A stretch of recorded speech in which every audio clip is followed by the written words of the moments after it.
This is Talk of the Nation. I'm Neil Conan in Washington. Antony and Cleopatra may be the most famous lovers in history and important actors in one of the great dramas of the ancient world, the struggle for power that followed the murder of Julius Caesar. For 2,000 years, people have retold and reinvented the story of the love affair between the gruff Roman soldier and the exotic queen of Egypt, the war they fought for the ultimate prize, their defeat at the Battle of Actium, and the bite of the asp that brought the story to an end. Trouble is, much of what we think we know is based more on Hollywood than history. Time has passed so quickly. Your necklace seems to be made of gold coins. Coins of Caesar. Do you find it attractive? Oh, very. And I find what you're wearing most becoming. Greek, isn't it? I have a fondness for almost all Greek things. As an almost all Greek thing, I'm flattered. Elizabeth Taylor and Richard Burton, of course, from 1963. In his new book, historian Adrian Goldsworthy returned to the real story and tried to uncover the flesh and blood couple obscured by time and myth. Why do these people continue to fascinate after 2,000 years? Tell us what part of this story fascinates you.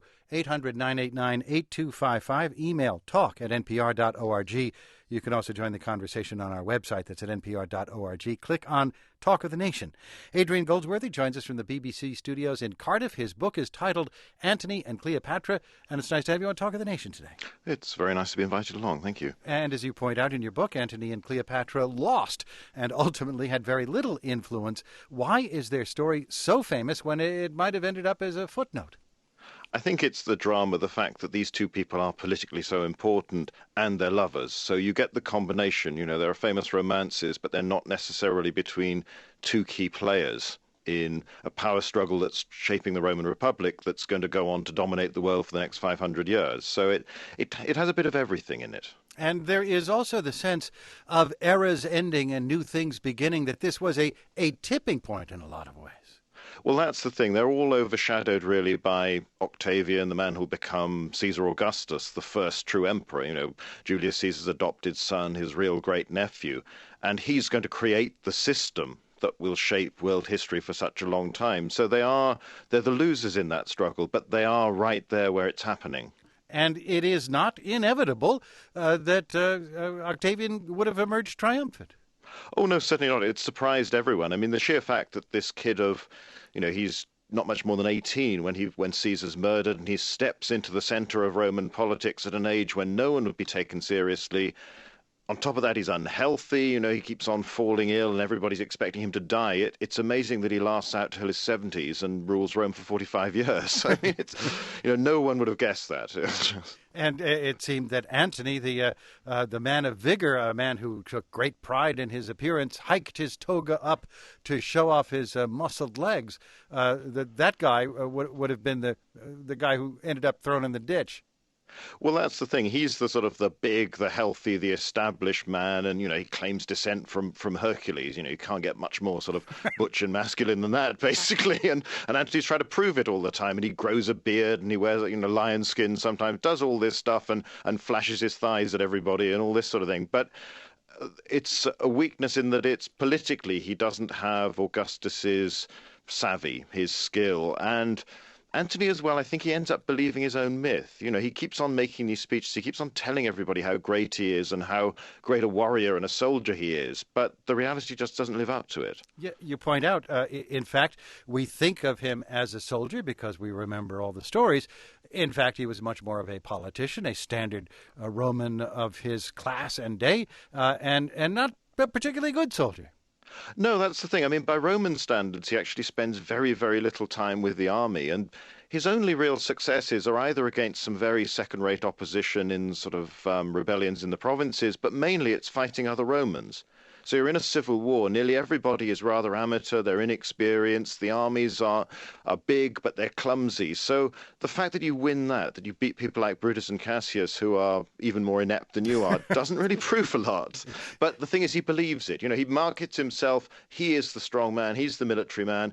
The young Octavian is just this sickly kid who's maybe a coward as well and goes and hides in a marsh when there's a day of battle and all this sort of thing. But Antony believes it, unfortunately. I think he's like a lot of politicians. Hears his own speeches, hears his own propaganda, and starts thinking, well, it must be true then, because I keep saying it. And one of the reasons we talk a lot about Antony here, Cleopatra usually gets star billing in all of these discussions, yet Antony, by far, you argue, the more important person.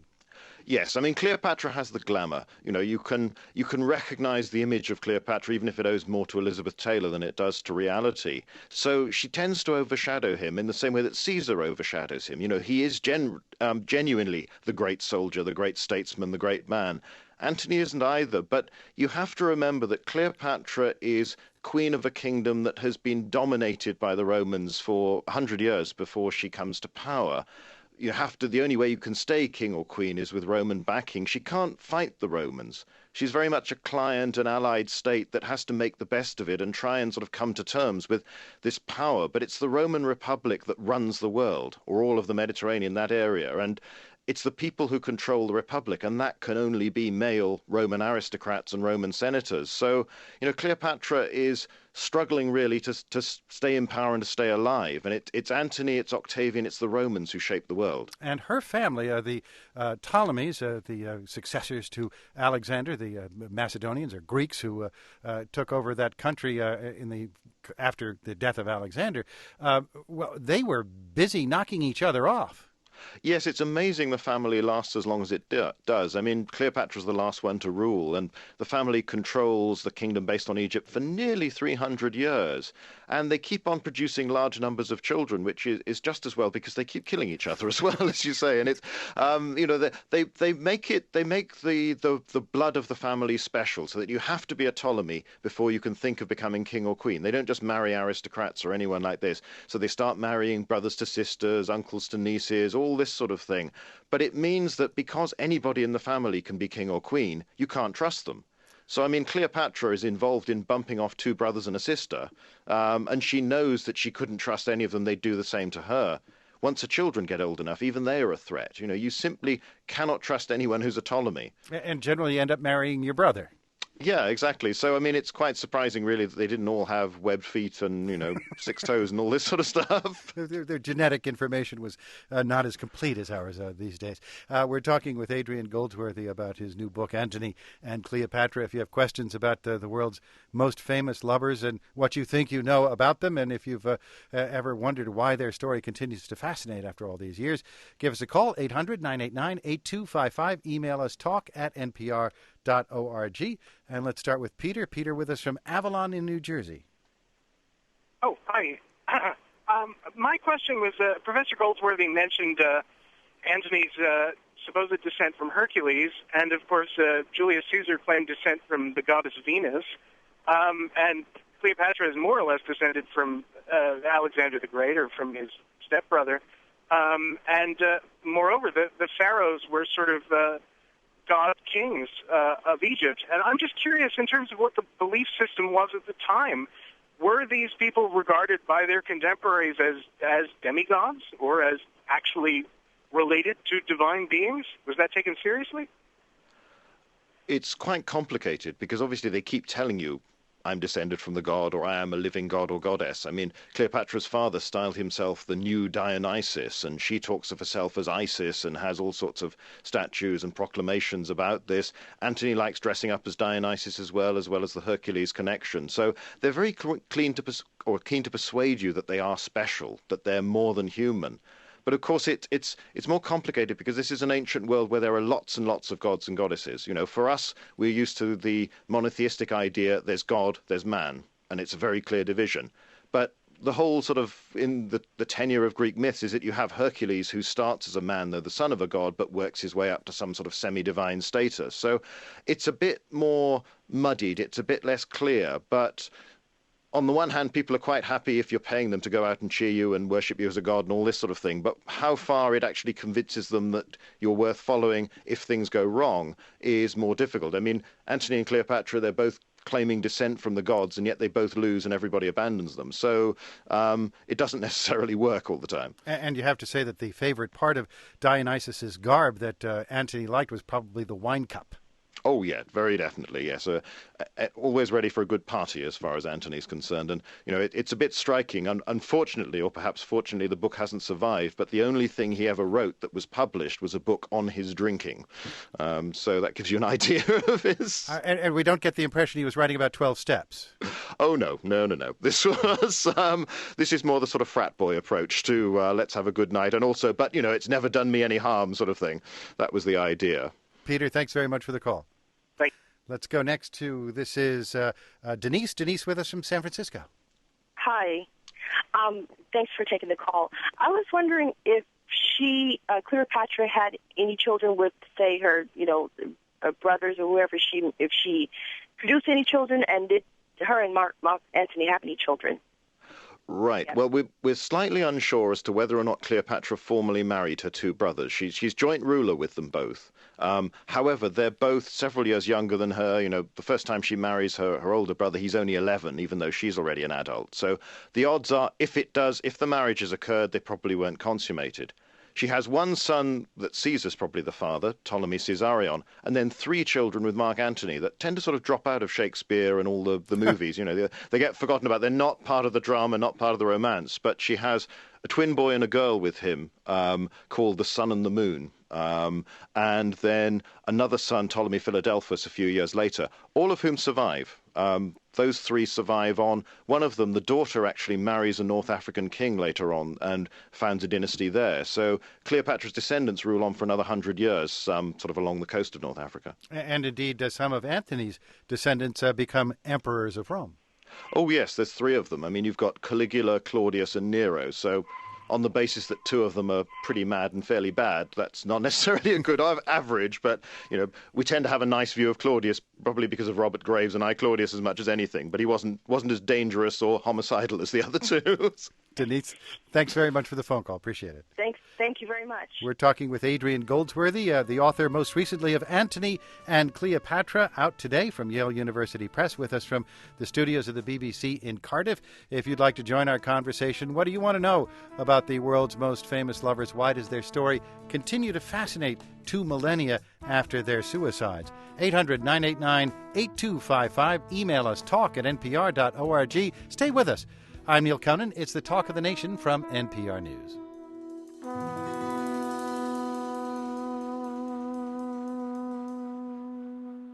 This is Talk of the Nation. I'm Neil Conan in Washington. We're talking about the real story of Antony and Cleopatra.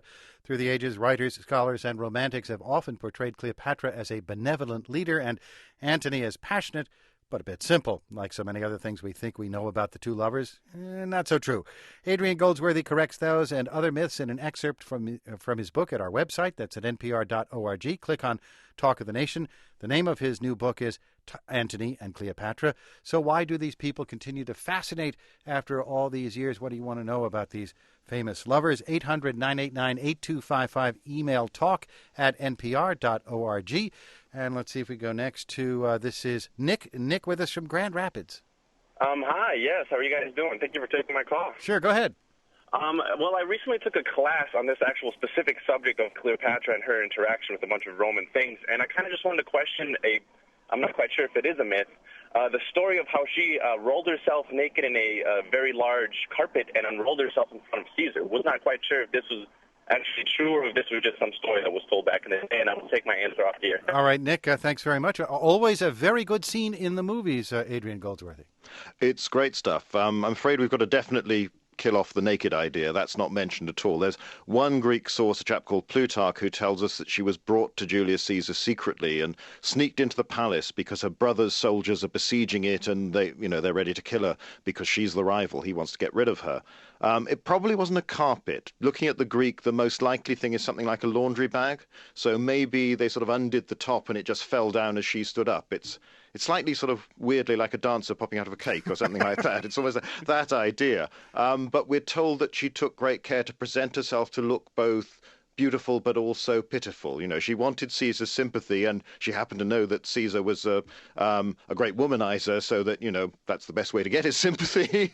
So it's there. Caesar probably knew she was coming. It's unlikely that, because they'd certainly been corresponding with each other, he needs her as a political tool against her brother, who's besieging him in the palace. So he needs someone to try and play off against the brother to say, look, I can turn to someone else. I can make them Queen of Egypt instead of you, so you better start dealing with me, you better start talking to me.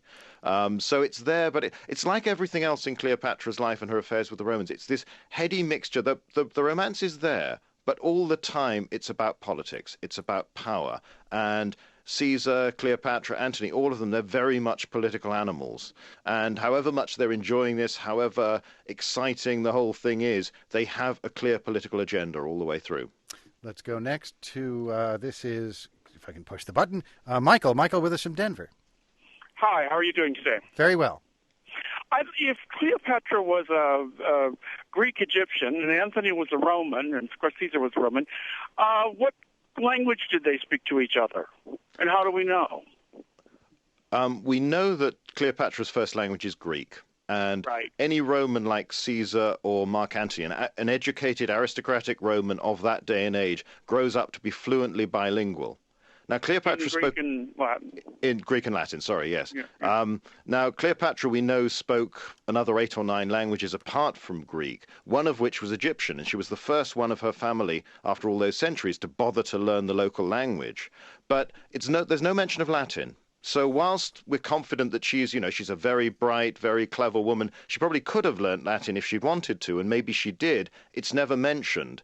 But she could have communicated perfectly with Caesar, with Antony, with everybody else in Greek, because Greek is the language of culture, of civilization, of the highest form of education. And Alexandria there, her capital, has the philosophers, the museum, the great library. It's very much the center of not just education, but Greek education. So to prove that you're civilized, which people like Antony and Caesar like, and even in the little clip we had from the old Richard Burton Elizabeth Taylor movie, it's the almost entirely Greek thing. It is very important to them. That's something that's exciting to a Roman, because they do feel a little bit inferior.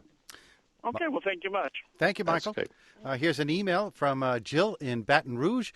Can the author comment on the truth of what I believe I read in Plutarch about Antony and Cleopatra? The two went fishing, and as Antony was a land general of the Roman Empire, knew little of fishing, he had his soldiers jump into the water and put fish onto his line. Cleopatra knew this was happening and jokingly sent down some men of her own to put dead fish on his line, so when he reeled them in, they were dead. Is this true? Very funny aspect of the love affair and the political situation. It's a story Plutarch tells very well. And the fish aren't just dead. They've been smoked and preserved and brought all the way from the Black Sea. So they've come from hundreds and hundreds of miles away. And she's supposed to make this joke about, it's your business to take nations and cities rather than just fish, But it's emphasized all the time that Cleopatra takes a lot of effort to be amusing, to be lively, Antony's very keen on showing off his muscles, on showing off his exercising, so she goes to watch him in the gymnasium. It's a very Greek thing to do, but, he wants an audience, and they dress up as slaves or poor people and servants and wander the streets of Alexandria at night, pretending they're ordinary, and presumably making sure that, everybody realizes, well, they're not that ordinary, but, so it's all part of this entertaining the man. She needs him because she needs Roman backing to cling on to power, and he represents Rome in that area. But it's part of how she gets that is very much done on a personal level, as well as the political level of giving him the money, giving him the grain, giving him the resources he wants from her kingdom. Let's go next to Alexis. Alexis with us from Sacramento. Yes, thank you, gentlemen. And a fellow Greek. Yes, my grandmother always told me I was more civilized than most. So what keeps me fascinated is what I consider one of the great mysteries of history. Why did Antony put that huge army and fleet together to battle Octavian and then run away from them and back to her and leave them to be decimated? The Battle of Actium, 31 BC. Right. I think if you look at Antony's earlier military career, it actually fits with a lot of the things he's done there. He doesn't really know what to do. So he gets such a big army that he thinks, I'll win because I've got a big army and a big navy. Mm-hmm. I also suspect that by that time he's come close to having a nervous breakdown. I mean, in 36 BC, he invades the Parthian Empire. and tries to win the great military glory fighting a foreign enemy that, he needs as a Roman to prove himself because he's only ever fought other Romans before. And the whole thing is a complete catastrophe. He loses about a third of his army, and he makes lots of mistakes. He contemplates suicide on the retreat. He only just gets out of this. And from that time on, he almost never leaves Cleopatra, and he seems to need to have her to tell him what to do and to keep his resolve up. So although he's very willing and very ready to fight Octavian, it isn't just a one-sided struggle. Both sides want this civil war and they want the power. He doesn't seem to know what to do, and he doesn't really have a plan. And because Octavian has at his disposal a chap called Agrippa, who is clearly a very gifted both admiral and general by this time, and he really just takes Antony apart systematically. And the final culmination comes when Antony flees with Cleopatra. Her ships break through, they go off. He doesn't go back and fight with the rest of the navy. He abandons his army on land. Once he does that, by Roman standards, he had failed utterly, and there is no way back from that. And it's very difficult to explain why he did that without some sense that he's broken by this point. He can't really cope with the fact that he isn't winning all the time, that he isn't the man he keeps telling himself he has been, that he isn't this great soldier, this great military man. Because you shouldn't, as a Roman aristocrat, ever abandon your soldiers. You can lose, but you've got to stay with them and try and fight again the next day. But you don't run away from them. Alexis, thank you. And still true. Thank you very much. Okay, Thanks. bye-bye. Here's an interesting email from Paul. Does the author think Antony and Cleopatra, had they won at Actium, would the Roman Empire under their rule have had a more Greek flavor and Eastern Mediterranean focus? I personally doubt it. I think Antony probably would have been murdered within a few years because he wasn't very tactful in his way of demonstrating power. When Caesar had left him in charge in Italy during the Civil War, Antony decides to experiment with riding around in a chariot pulled by lions and all this sort of thing, which, must have led to an interesting insurance claim if that didn't work. And he parades around with his mistress, who's an actress, in an open litter. He's turns up for public business with a bad hangover and is sick into somebody's lap. It's all this sort of... He's not tactful. He doesn't have much of a clue. And Caesar was murdered because his power was too blatant. Octavian succeeds because very, very slowly he sort of veils the power he possesses. He is a military dictator, but he creates this impression that you still have the constitution working, that the Senate is still important, the laws still work, all of these things, and he gives them peace. Antony doesn't show any sign throughout his career of having any firm political ideas. He's simply an opportunist. And it's interesting, you contrast him with both Julius Caesar and Caesar Augustus, Octavian, in that Julius Caesar was said to have killed 1 million in his military campaigns and enslaved as many more, yet while he was in power, ruled pretty well and was given to generosity as well. Octavian, not a very nice man and not well-liked, yet he also ruled for a long time and awfully well. That's the thing. I mean, particularly with Octavian, it's very, very hard to like him, and a lot of scholars don't today. And it's sometimes because we dislike him so much that we start feeling sorry for Antony, and we don't look at what he actually did. And his achievements are very little. Antony gets into politics because his family is well established, his name is famous. He is born believing that he has a right to be at the head of the Republic, but he doesn't feel he has to do anything to prove it.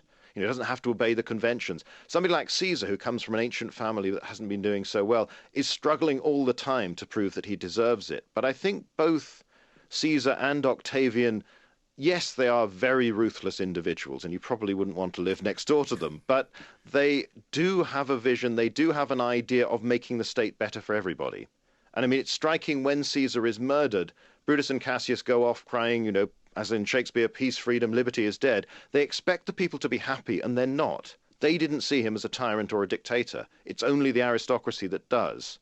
Whereas, with Antony, he's just not that popular, and he doesn't really have very much to offer. He doesn't try and make people's lives better. So I can't see, if he'd established himself in Rome, if he'd brought Cleopatra there and tried to rule with her, then that was political suicide as well. So I think the idea that somehow they offered a different take on the empire, it was a much softer, a Greeker, a rather gentler empire, is largely a myth. I don't think Antony offered anything at all, and I don't think Cleopatra had the power to offer anything, however bright and capable she was. Here's an email from Ashley in Conway, Arkansas. I recently read an article on Herod the Great featured in National Geographic in which Cleopatra was described as having made attempts to seduce Herod and regularly manipulating her husband in order to gain more lands for her own empire. Yeah, it's a story, but we have to be a little bit careful because the source of this story is Herod himself, later on in his memoirs, which haven't survived to get quoted. So, it's later on, long after Cleopatra's gone, he's saying, well, this really famous, great, beautiful woman tried to seduce me, but I resisted. I was too pure of heart. For a man who's bumped off most of his own family as well, this is sort of not, too much to talk about his character, but they are very closely related. And it's quite interesting that Cleopatra time and again tries to get Antony to give her Judea and Herod's kingdom, but he doesn't. So he's not completely under her sway, even at the most, the highest state of the affair. And Herod, because he's a reliable ruler, he's good for the Romans, he keeps control, he does just what they want. Antony likes him. Antony keeps him in power. But Cleopatra keeps on interfering through Herod's mother-in-law and all this sort of thing into the politics of the place. And she clearly has her eye on it because back a century or two ago, her ancestors had ruled all of that coastline, and she wants to get that back, but she's never allowed it. Adrian Goldsworthy's new book is Antony and Cleopatra. You're listening to Talk of the Nation from NPR News. And let's see if we can go next to, this is Jim. Jim with us from Denver. Thank you for taking my call. I wondered as to the extent to which the fascination with Antony and Cleopatra derives not just from the obvious sort of power and power succession, money, frankly, sex, characterological idiosyncrasy kinds of elements, but as well from the more overarching context of the time in which Rome was being compelled from being a republic and a representational republic in certain respects to becoming an authoritarian empire. And if there is a fascination that moves sort of in people's subliminal states of thinking in terms of a comparison between that time and potential directions for our own time in relation to our own democracy and Western democracies generally, and if there's a more abstract origin for the continuing fascination with both persons and the context of the times in which they lived. This is something you've written about, Adrian Goldsworthy. Yes, I think it is very true because you're looking at an era of huge change, and it does fascinate us to look and to see how that can happen, how a state that, whilst not as healthy a democracy in a modern form as we might understand, nevertheless, by ancient standards, you've got elections, your magistrates are chosen, they hold power for a limited time. The electorate counts, even if it's not all of the population that can actually vote, and women can't vote, and you've got slavery and all this sort of thing. Nevertheless, Rome is a democracy of sorts, and yet it ends up as a military dictatorship. But one of the striking things is that even by the time Antony is born, Roman politics is already falling apart. You've had the first civil war has occurred. In 88 BC, for the first time, Roman legions march on the city of Rome, seize power by force, and one politician has his way through military might. You have more and more political violence through the next decade. So Antony grows up in a world when he's never actually seen the Republic working properly. And I think for quite a few of his generation, they lose respect for it because they're told that, if we behave properly, if we follow these rules, we have this wonderful, great state, but they can't actually see it. So I think there's a fascination, but if anything, a reassuring aspect is that the Roman Republic died in extremely violent conflict, in political violence, assassination, civil war. So whilst we may look, and we are very right to be concerned, I think at all times, by the state of our own countries and our own democracies, we know an era's bad. And I suppose you've got to go back, if you think of the founding fathers in America creating a constitution to avoid just this situation, to avoid a Caesar. And you think of the praise for George Washington that, unlike Caesar, he resigns power. He doesn't keep standing as president. So there's a conscious looking back at this period, and it's not just today, it's been over the centuries, where we look back and we try and avoid the same mistake. Just as importantly, Washington didn't insist on standing in power as general either. Yes, and exactly. That It was a tremendous lesson as well, and I love your juxtaposition with the founders and Washington in particular, with what by contrast happened with the demise of the Roman Republic. Thank you so much. I look forward to reading your book. Jim, thanks very much for the call. Just have a few seconds left, but Sarah writes an email. Can you clear up the issue of Cleopatra's suicide? Was it an asp or poison? One or the other, probably, is about as good as we can get. They didn't even know at the time. The story of the snake bite and the asp circulates very, very quickly. It seems to be the one that Octavian Augustus presents as the official version. But whether she got the venom from a snake directly, then you start to argue because two of her maids killed themselves as well, and, could one snake provide all that poison and all this sort of... It's sometimes, I think people can get a little bit obsessed. It's almost like the studies of, Hitler's last days in the bunker, and you forget the story that got him there. And that's really the critical thing. Adrian Goldsworthy tells that story in his new book, Antony and Cleopatra, out today. He joined us from the studios of the BBC in Cardiff, Wales. Thank you very much for your time today. Appreciate it. Thanks very much. It's been fun. Coming up, a power play for succession. Well, this one in Pyongyang, North Korea. So far as we know, sex and romance does not play a big part in it. But stay with us. I'm Neil Conan. It's the Talk of the Nation from NPR News.